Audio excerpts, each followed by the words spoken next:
Programang ito ay rated SPG. Striktong patnubay at gabay ng magulang ang kailangan. Maaaring may masiselang tema, lengguwahe, karahasan, sexual, horror o droga na hindi angkop sa mga bata.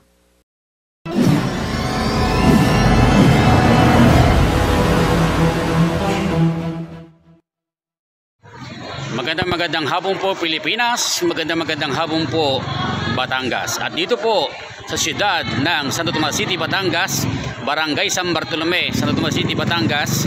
At ngayong hapon po, ito po yung elementarya ng Barangay San Bartolome, Santo Tomas City, Batangas, na kung saan po ay makikita po ninyo dito ang mga taong nakaboto na at mga tao pong darating pa para po bumoto.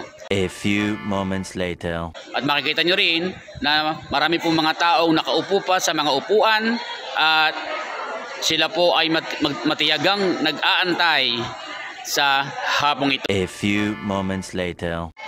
At ngayon pong October 30, 2023 ay naganap po ang eleksyon o ang halalan o ang botohan sa buong Pilipinas. A few moments later.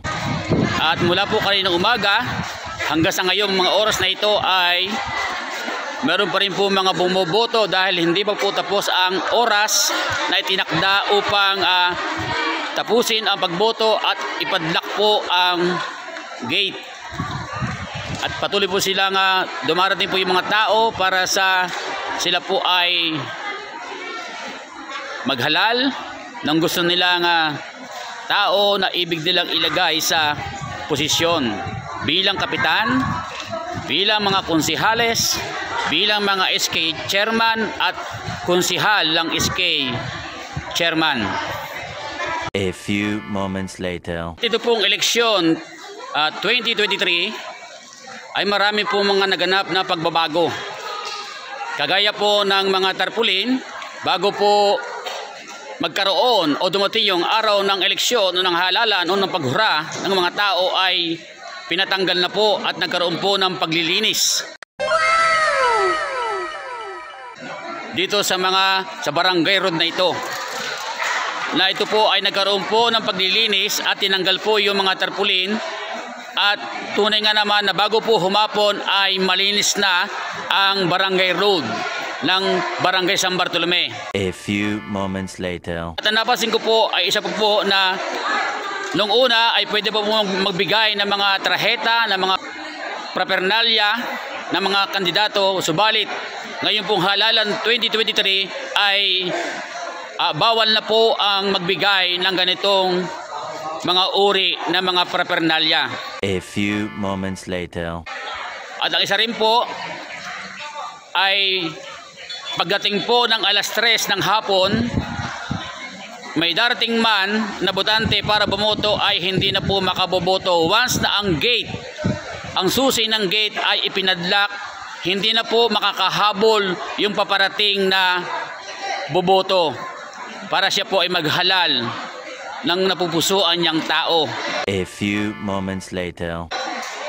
At ang isa pa po sa counting o sa bilangan na magaganap.